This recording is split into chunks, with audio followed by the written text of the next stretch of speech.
All right, guys, what's going on? Welcome in. So, in this one, I wanted to really talk about the biggest storylines, for me at least, surrounding the New York Jets heading into training camp, which, by the way, is quickly approaching, right? I feel like it's going to be here before we know it, right? We're all watching these solid press conferences early in the morning. We're getting the updates from the beat reporters throughout the practice. It's going to be a fun time, right? I cannot wait for it. But the first storyline here, let's not waste time, it's health. And you could maybe say, all right, well, that's a cop-out because that's arguably the biggest storyline for every team in football, right? But, of course, the Jets have a lot of injury-prone players, whether it be a Tyrod Taylor, whether it be a Tyron Smith. There's, if you're talking about injury concerns with New York Jets players, I feel like it's a little higher than most. And then you stack on top of it how last season went and the season before that and the season before that. The Jets always get banged up.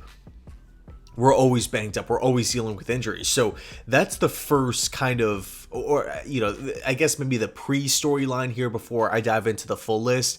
Can these guys stay healthy? Right? Can the Jets keep these guys healthy? It's going to be so important to make sure that all these guys are at 100% and we're not, down a couple positions, down a couple starters before we get to week one. Next up, the whole Hassan Reddick situation. It's going to be really exciting, but the absence of Hassan Reddick is going to be there, right? And it's going to be a question that Saleh has to answer. It's going to be a question that Joe Douglas potentially has to answer if he meets, if he meets with the media, and rightfully so. I feel like it's rare to see a team trade away, a really a high draft pick, whether it is a third or a second round pick, depending on those conditions. To a team to go land a disgruntled player because he wants a new contract and he's not going to be showing up because he doesn't have any guaranteed money. So if Reddick gets hurt, he's owed nothing for this season. In the shoes of Hassan Reddick, he does want some security here, whether it's a long-term extension, whether it's a small multi-year extension, whether it's a lot of guaranteed money, whatever it is, for Reddick to be on his new team and for this story to keep on popping up. It just doesn't really seem as though the two parties are on the same page. Ultimately, I do feel like something will get done, but until we get to that point, it's just going to be this weird, hollowness, this weird absence from Jets training camp. Where, again, I just don't really feel like many situations occur where a team trades for a player who wants a new deal, but then they just don't give him that new deal. So now he's going to be skipping out with training camp practices for his new squad. So weird situation, to say the least.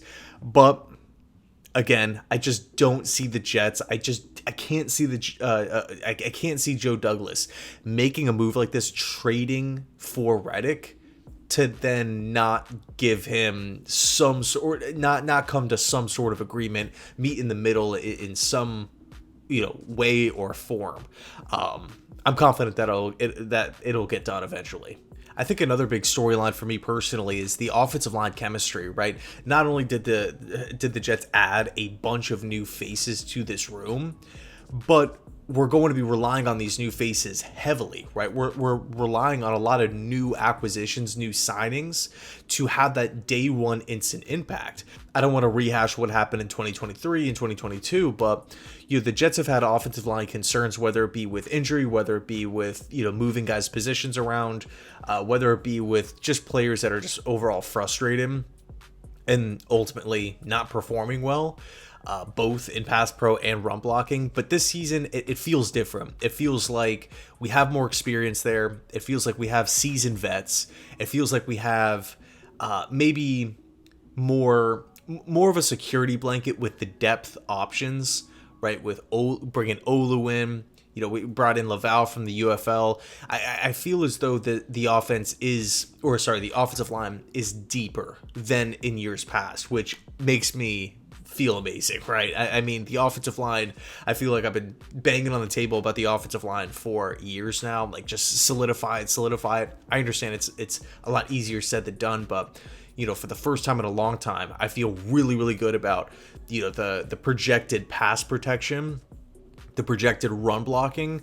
I think we're going to be in a good spot, but of course, and health, of course, is the prerequisite. But, we got to get through this training camp period, this off season, with all these new acquisitions playing together for the first time. Tyron Smith, John Simpson, Joe Tippmann, AVT, Morgan Moses. If AVT is currently, still coming back from his Achilles, if Tyron Smith is on kind of this separate workout plan, the separate workout schedule, we have to make sure, we have to dial in this offensive line, getting the experience and getting reps together, because they have to be able to gel when it counts. But it's going to be difficult to do that if we're swapping guys' positions around. We're dealing with injuries, and again, AVT's maybe taking a little longer to come back, and Tyron Smith has to sit out multiple practices.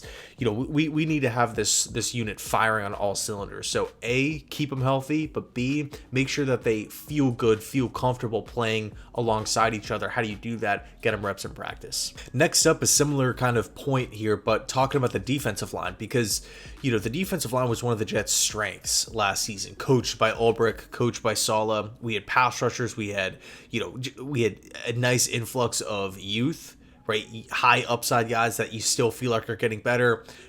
And then we also have like these primed veterans that had a bunch of playoff experience.